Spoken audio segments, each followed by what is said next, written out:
Good evening, everyone. How's that? Well, you guys are a really good crowd. Usually I would have to like clap or make a really loud noise or something. But yeah, welcome to our Figma at Waterloo event. Yay! We are super excited that you're here to join us. As you can tell, because I'm sitting down on a stage right now, this is a super chill and informal, intimate event. We're very lucky to have our very, very special guest, Jenny Wen. I'll introduce her more properly thereafter, so you can save your applause for now. Yeah, we did not expect this many people to show up. We have a lot of people on the wait list, and so we want to thank you all for coming out and supporting the things that we're doing. My name is Braden. I'm one of the campus leaders here at the University of Waterloo. I'm Nina, and I'm also one of the campus leaders at Waterloo. Hi guys, my name is Cassandra. I'm also one of the campus leaders, and we're so excited for you to be here, finally. Yeah. So together, we make up the Waterloo Figma Campus Leader Team, which also happens to be the only one outside of the US. Leave our friends here at Den 1880 a glowing review. They have very kindly offered to give this space to us for free. And so, how many people are here for the first time? Raise your hand. Basically everyone in the room. So this is a super, super new spot, but we've been lucky enough to work with them with a couple of different things, and they're absolutely lovely. And so thank you to Den 1880 for hosting us, and please give them 5 stars. Take a picture, show them what's going on, but it's going to be a good time. And one thing we like to do at these events, and we'll keep the tradition going here, is that we like to do a host pledge, where we believe that everybody in the room is a host. It's not just the people on the stage, and what that means is everybody's responsible for maintaining the vibe.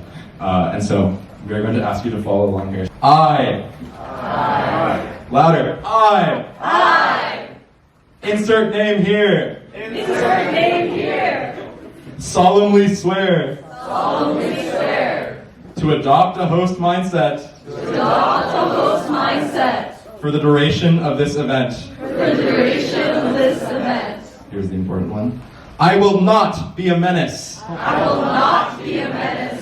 I will clean up my own garbage. I will clean up my own garbage. And the occasional additional wrapper. And the occasional additional wrapper. But most importantly, if I see someone standing alone in a corner, I will go be their friend. I will go be their friend. Awesome. Give yourselves a round of applause for that. I know, it's a fun little quirky thing, but we do truly believe it. I think there's a lot of creative energy here flowing at Waterloo, and the fact that we're able to assemble a bunch of these people who are here to hear about, sort of what a pathway design looks like, I think is super interesting. We're often regarded as very, Laurier and Waterloo is very, tech and business focused, and to be a place where we have such incredible creatives coming out, creative minds, and people in the creative space is so incredibly exciting to see. Anyway. Today, we are very, very lucky to have Jenny Wen, Figma's Director of Design, coming all the way out to us from New York City. I believe it is your first time back in Waterloo, really, since you graduated, and so let's give her a round of applause for welcome back. So Jenny supports a variety of portfolio projects, including FigJam, where she's also the founding designer, Figma Slides, Figma Community, and 2 new and top secret initiatives, as well as user growth. She actually led the FigJam design team and brought it to market and helped grow it into a whiteboard that people love and use every single day. Many of you probably do.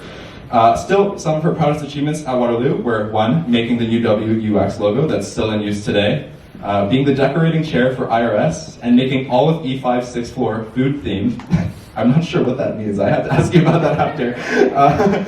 And starting a few systems design engineering class traditions. So yeah, without further ado, please give it up for Jenny Wen. Oh my gosh, okay, this is so weird for me. I'm actually very honored to be back here, and it's very encouraging for me to see so many of you guys on a Friday night. When Braden was oh, we're doing it on a Friday, I was like, are people gonna show up? But it's fine, it's fine. I'm really impressed that you guys showed up, so thank you for coming and thank you for spending time with me. But my name is Jenny, like Braden mentioned. I asked Braden what would be good to talk about, and it sounds like career stuff would be interesting to you all. So this is what I'm going to cover. I'm going to share a little bit more about my time at Waterloo. I'm standing right in front of the text. I'm going to spend a little bit of time talking about what it was like at Waterloo, because I think it's important context for the rest of my career. Share some so-called advice, and then give you a sneak peek into some observations that I'm seeing in industry, as well as leave you on a note of optimism, and then give you some time for a Q&A. But I also wanted to set expectations and let you know, like, this talk could be about a lot of things, but it's not going to be, even though I'm sure all of these things would be great topics. So it's not going to be about how to improve your design skills. It's not going to be Figma tips. It's not going to be a Figma info session. I'm going to focus on the career stuff, and hopefully that'll still be interesting to you.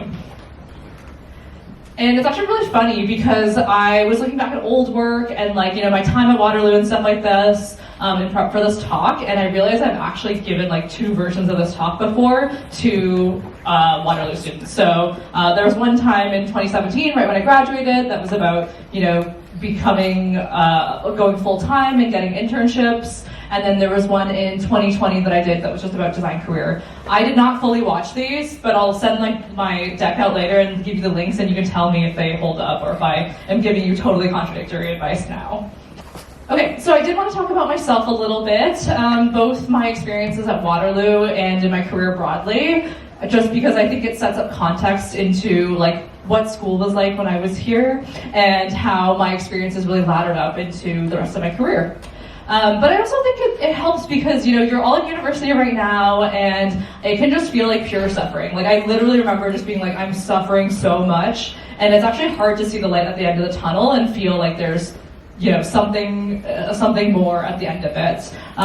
So it can feel like, you know, is all this studying and is all this work worth it? And I want to share my experiences and how Waterloo impacted who I am today.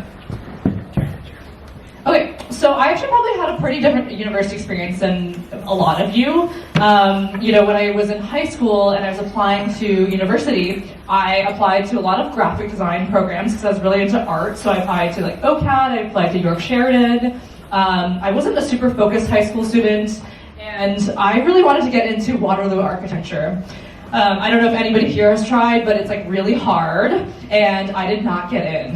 And at the same time, I had these offers to graphic design, but I wasn't sure I wanted to do like full fine arts. And the alternate offer for architecture was actually in planning in the environment faculty at Waterloo. So I just decided to take it. I was like, okay. But ultimately, you know, I did planning for 2 years, and I wasn't in love with it because in high school, I really liked math and science.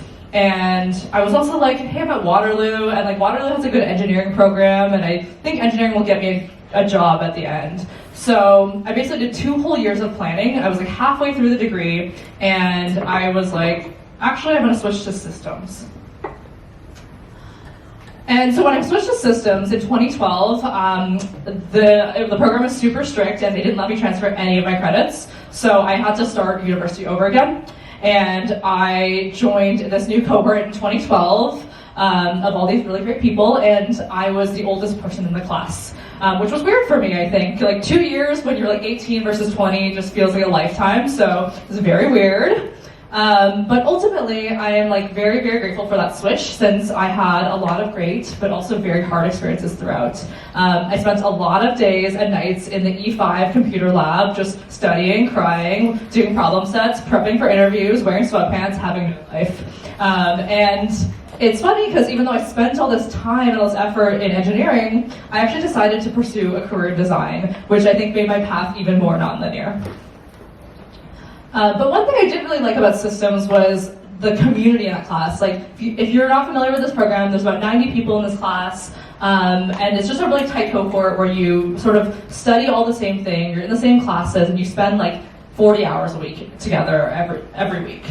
So I personally just really liked the existing amount of community, and I made it like my personal goal to just like bring a lot of that together. So like Rita mentioned, some of my proudest accomplishments in the school are just in school were these community moments where, you know, for example, I started 2 class traditions that I don't actually know if systems kids do anymore, so maybe they're not great traditions. But we did this like canoe trip in the summer that I started, where we float down the Grand River. I started something called side coffee chats, where we get the 4th years to connect with 1st years to create that sort of like intergenerational bond. I was also IRS decorating chair, so Iron Ring Stag decorating chair, where the theme was food. So Braden, you asked, what does food look like? We all dressed up as food, and then we turned the 6th floor into like a marketplace, a coffee shop, a farm, and this is what we looked like. And I think this is the best IRS theme. I maintain that. And since I didn't study design, I tried to find all these outlets to do design work and stuff. So one example was Hack the North, which had just started when I was in school, and I joined the team I think the 2nd year, and I just spent a lot of time designing their website, designing their apps. And I think it's really cool to see now that Hack the North actually has this really strong design culture, and like the landing page and the apps are always just really well designed. Also, yes, that's Jason Liu, famous data scientist, AI, ML, Jason Liu, if you're familiar. It's actually very funny to me that he's like so famous right now. And then, of course, UW UX, I think maybe some of you know about it, was a big part of this. It was a club that I didn't found, but I joined in 3rd or 4th year, and it was just a good way for me to spend a lot of headspace in design, even though I was doing a degree in engineering. But honestly, the best thing I got from Waterloo and from systems were the friendships. I was in this big friend group of people. We all lived on the same floor in this like Leicester Street apartment, and we would like walk freely between our apartments, and we all like dated each other, and it truly actually though. And we did a lot of side stuff. And this is a bunch of them. And they're honestly some of my closest friends still. These are a lot of those people at my wedding, and it's just been so touching to like see all of these friends actually get married to each other. And these are the people that, you know, like I go on Costco runs with them. We just like sit at our houses and like look at our phones, and it's just like the best thing ever. I couldn't have imagined, you know, like 10 years ago that I'd still like have these friends that are so important in my life. I also met my partner, my husband, inside. We did side test, and now we live in Brooklyn, New York. And my humble brag also about my husband is that my husband Joey was one of the people who was behind the class profile, the first ever UW class survey, which he did for our 2017 class. And it's really cool to see how the different classes at Waterloo have actually adapted the survey, made it way better, and just continued the tradition. So. And now like I mentioned, I'm director of design at Figma. I've been at Figma for 5.5 years, and all the co-ops I did at Waterloo just like created this incredible foundation for me that I think contributed to my career trajectory after university. So I'm definitely looking at all of this with rose-colored glasses, and I think 7-8 years ago it would have been very hard for me to like think about my time at Waterloo this way, but I'm generally like very, very grateful. Okay, so that's a good segue into my career. I'm going to share with you how I progressed in my career and give you a perspective of how, you know, co-ops can build on each other in a longer-term career. So I mentioned I was in urban planning at Waterloo, and I did 2 different co-ops at the city of Hamilton in their community planning department. It was my first desk job. It was pretty boring, but I felt pretty blessed to have it because it was pretty hard to get a planning co-op at that point in time, and it paid pretty well, but it was a lot of like, you know, looking at reviews, like development reviews, doing paperwork, not super exciting stuff. Then I switched over to systems design engineering, and I did my first co-op at a tiny 5-person startup in Montreal where we literally worked in the co-founder's house. I got this co-op, and it was in UI UX design at the time, and I didn't really know what that was, but you know, I had applied to OCAD for graphic design, so I thought maybe this was similar. This app was like essentially what WhatsApp is today, where you could like communicate from any device, whether it's your phone, your laptop, whatever, but it's dead now.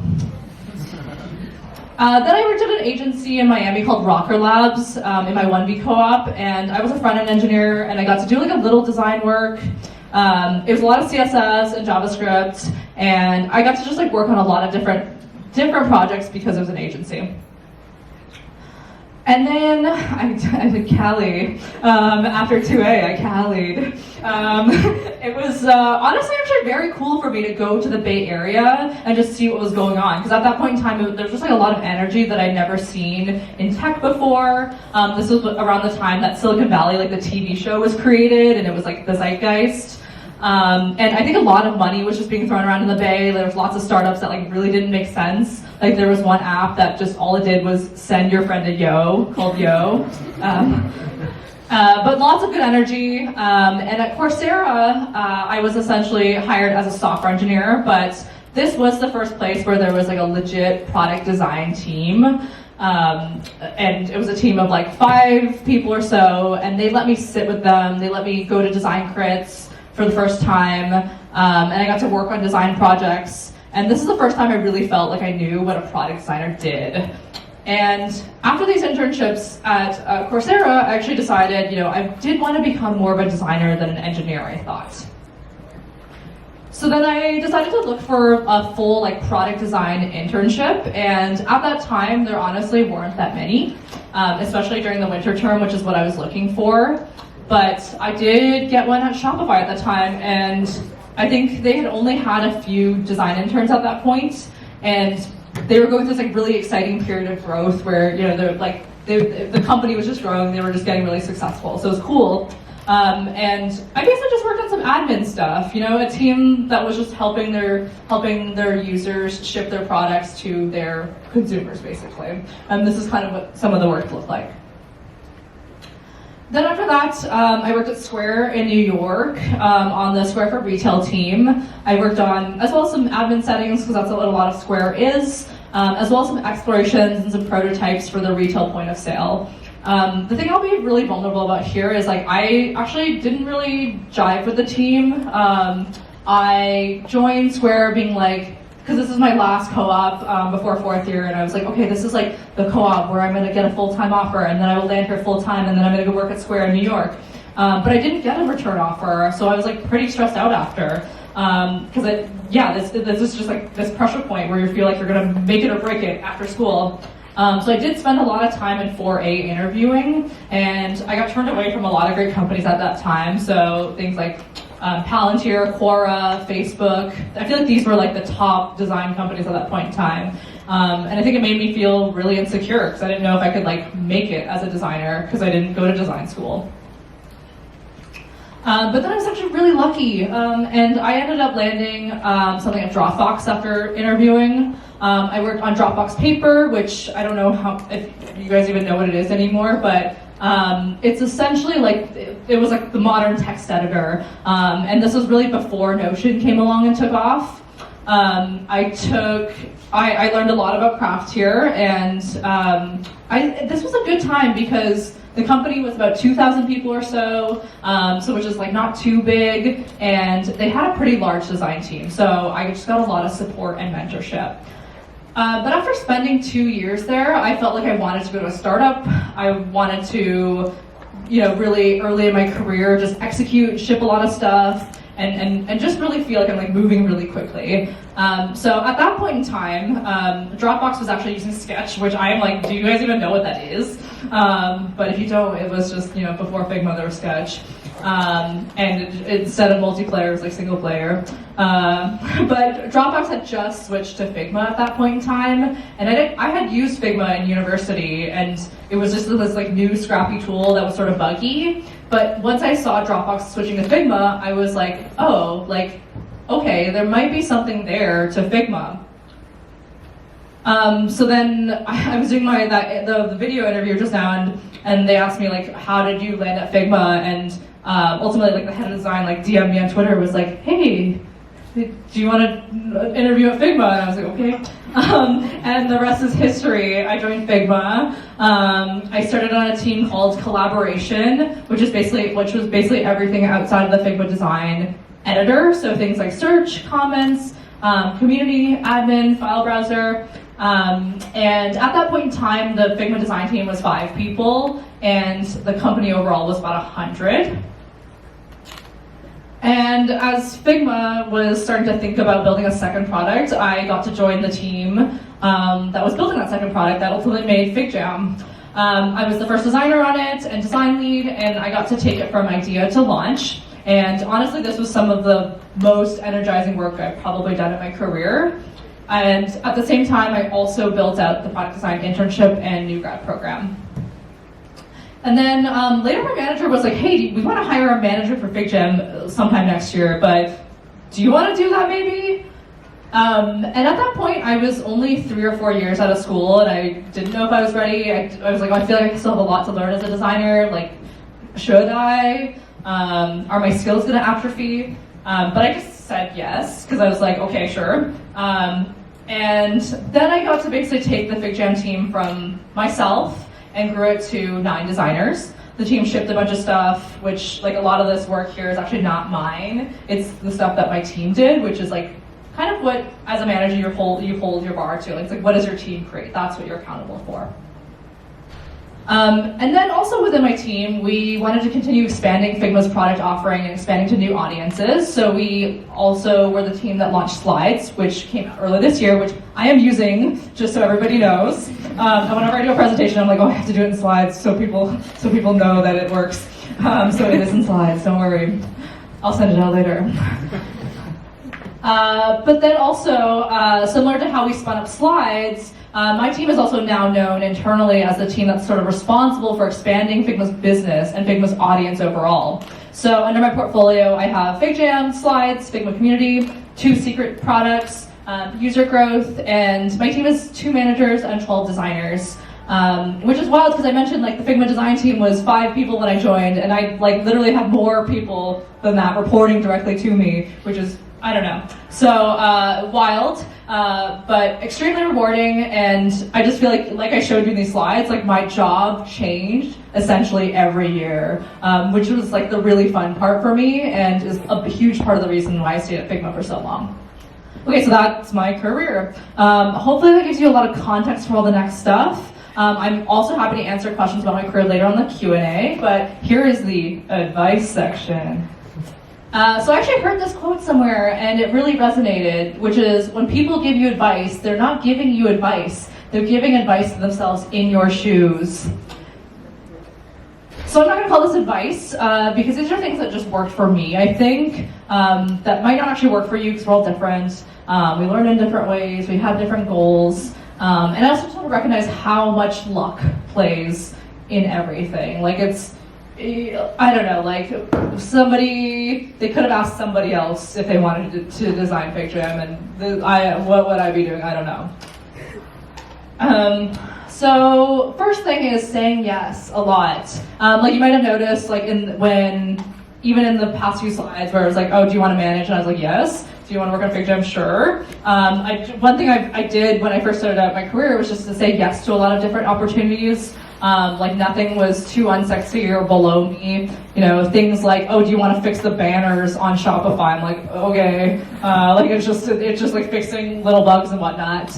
I did stuff like organizing team happy hours, or whenever like the company offered a training or workshop session, even if it wasn't something I knew I wanted to do, like I went to a bunch of like, public speaking and sort of like professional skills workshops, just because I was like, oh, I think I just like need to figure out what I like and what I'm good at, and just saying yes to a lot and exploring those opportunities helped me kind of understand that. So I just said yes to a lot of stuff that that just didn't necessarily align with any sort of goal. I think there's like a thing you do later on when you're more senior, where you have to start saying no because you only have a certain amount of time. But once you're like first starting your career, I would just say yes a lot.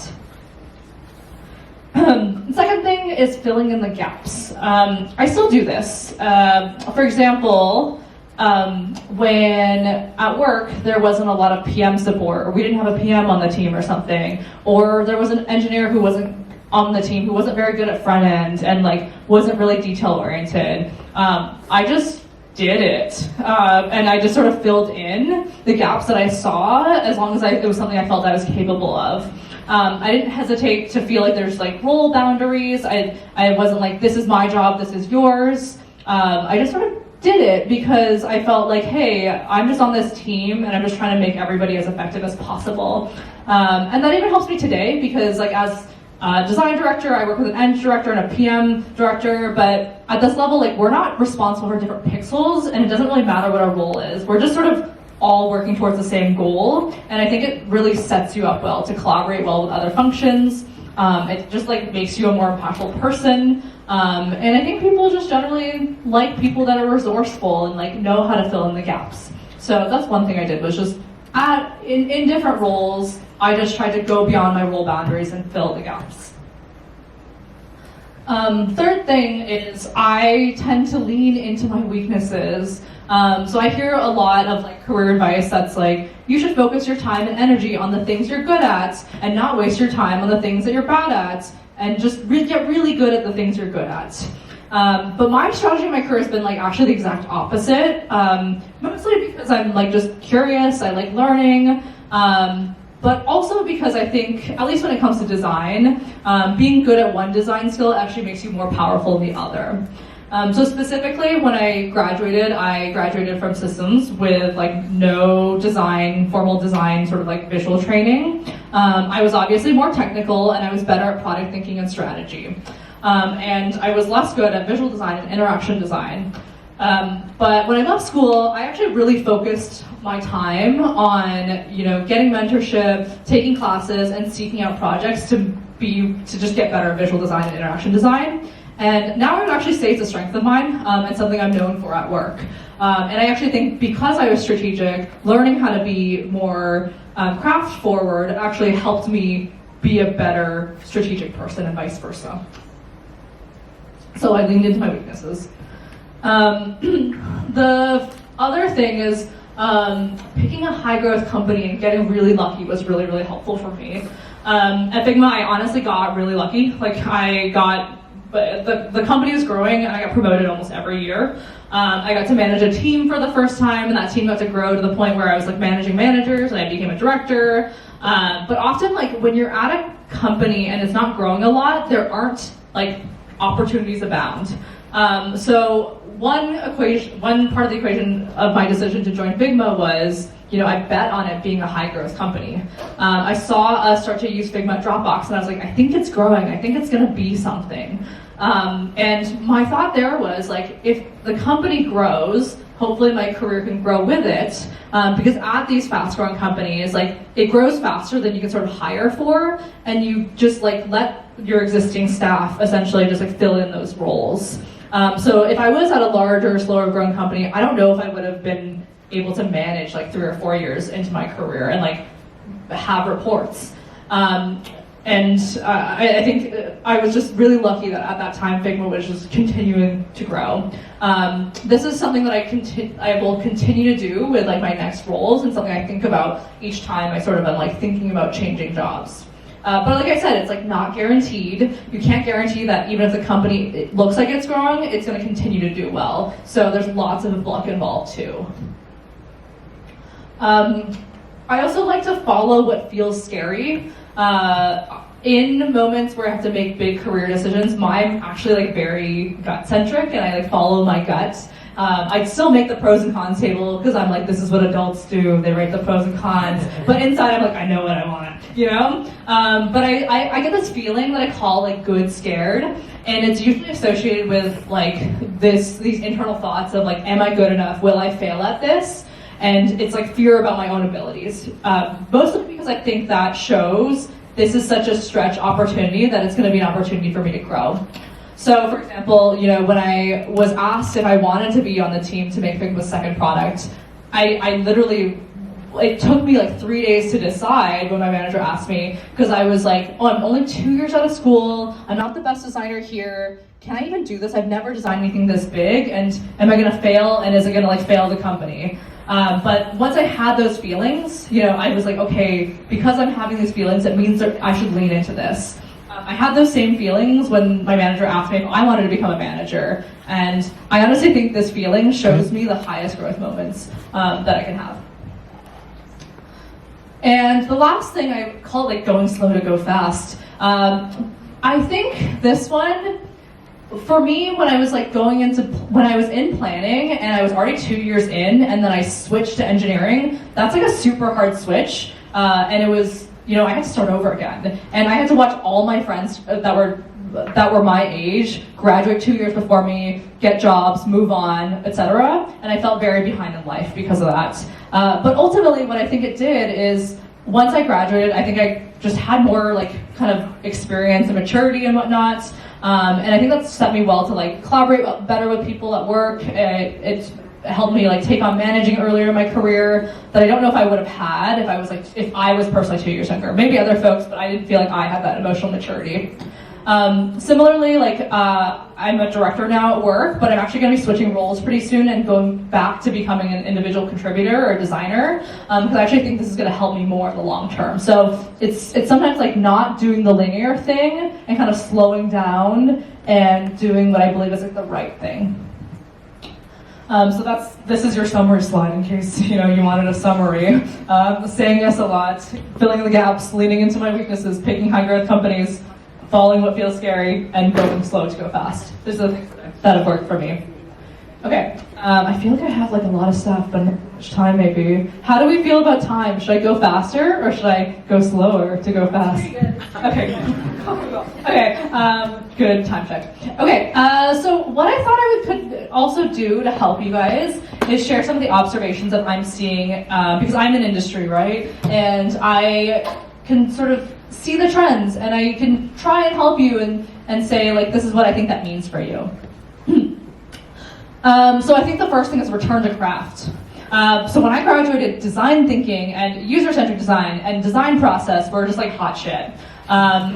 But I think what we have all been realizing as designers is that a lot of those processes felt more like busy work, and they didn't actually help us make a better product. We could just like do all these maps and all this research, and then it would be like this app that looks terrible. Like it's like you can't trust the process.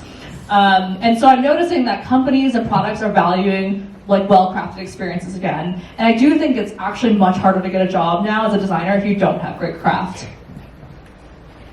So what this means for you is I do think you should find more opportunities to practice visual design and interaction design. This talk is too short to tell you how, so I'm not going to try, but focus on this and think about this in your overall like design journey, I think. Okay. Design engineering is a second trend that I'm seeing.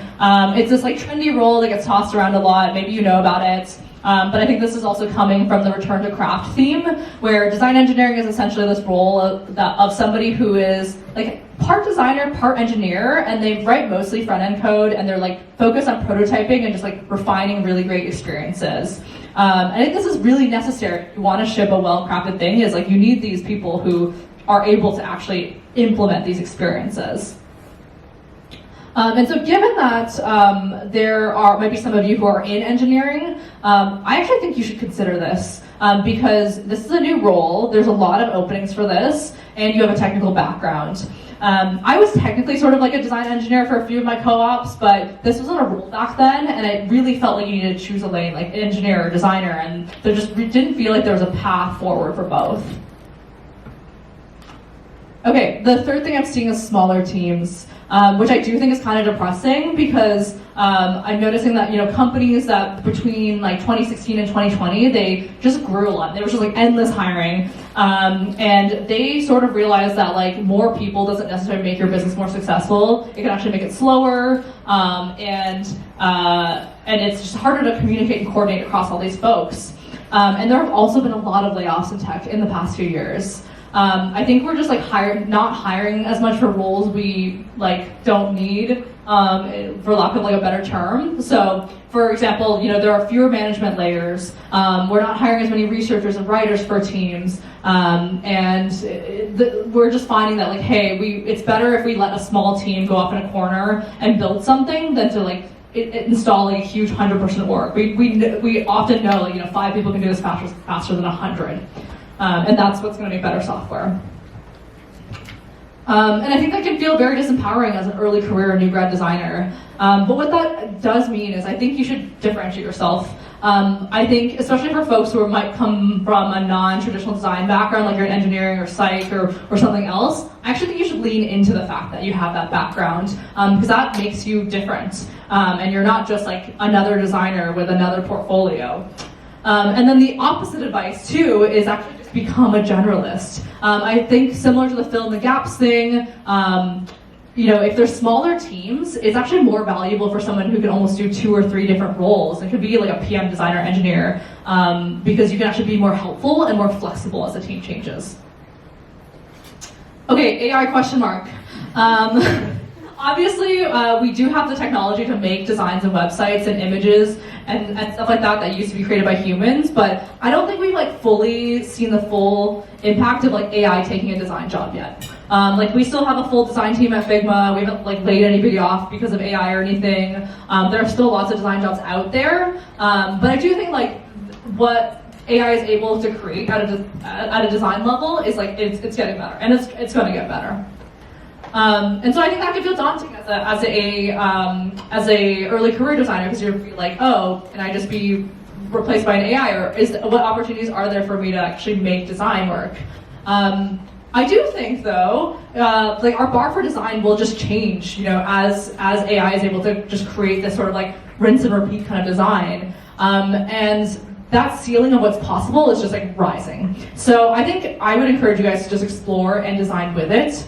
I think students are some of the most open-minded and creative people, and you can come up with ways to design with AI that like we honestly could never think of, because we're like so rock solid in the way that we're thinking. Okay, so that's a good dovetail into the next bit, which is around optimism. I think it can feel really rough to feel like the industry is like shifting underneath your feet, even though you're not in it. But I have optimism for you. I see all this stuff. Like, you guys are doing very cool stuff. Like, Socratica seems cool as hell. I was at 535 in Toronto, because I have a few friends who are part of that. It's just so cool. And actually, we just didn't have this stuff in school. We were just so focused on like getting the right co-op job in school and like doing Cali or bust or whatever, that we weren't like concerned with, you know, just like exploring, being curious, and creating community this way. So I am very jealous that you guys have this. I would say keep going. This like brings me hope every day. Similarly, stuff like this, like the design community at Waterloo is growing. UWX was the first and only design club. At our events, we could get like a third of these people to show up. This is crazy, this is Friday. And when I was in school, I only knew a handful of people at Waterloo that were interested in design, and I like know all of their names and know who they are. And there was just like not that many designers coming out of Waterloo. So I think it's incredible that you guys have this community, and it is like flourishing. People know about Waterloo, like generally now. When I went to work in the Bay Area in 2014, I think like some people knew about Waterloo because they'd hired Waterloo interns. They knew it was a good engineering school. But I think recently it's like sort of become a meme, and it's like, holy shit, Waterloo's a dope school, and there's amazing people coming out of it. Like this meme that was like, this is the highest signal for ability to generate shareholder value, and then like the CEO of Figma retweeted it or something and was like, yes, we have some of these at our company. But I think it gives me a lot of hope, because I remember being at Coursera in 2014, and I worked with people from Stanford and Harvard and CMU, and I was like, oh, I feel like an underdog, like I don't belong here. But I think it just gives me hope, because I'm like, oh, you don't need to go to an expensive US private school and be like hundreds of thousands of dollars in debt and be great at your job. I actually think this is like somewhat better, because you guys are here cutting your teeth, and you're not focused on the status of, you know, being from an Ivy League school, and you're focused on doing great work, and you're humble. And I think also, like, it's easier than ever to make software. I think we haven't seen this fully pan out yet. We're seeing people play with like Claude and with Cursor and whatnot. But I actually think that we're in this like upcoming incredible era of people just being really creative, making their own software. You don't even have to be that technical. Instead of like using us, you know, only having 5 apps on our phone, I imagine this world where everyone sort of like makes their own custom apps, and software is just going to be like so incredibly creative in the next few years. And I think this is so corny. You guys are the future. I know things can feel sort of short-sighted and bleak while you're within the city of Waterloo. You know, like winters in Waterloo are hard. I spent a lot of time here studying, like I mentioned, in like a dark computer lab. But I just want to let you know there's a lot out there to be excited about. And I also think you will look back on this time at like Waterloo or Laurier with rose-colored glasses and be grateful for this experience, like I am. You know, I truly think it's a special time, and you might not be able to see it now, but I guarantee it will be. So you're the future. That's what I want to say.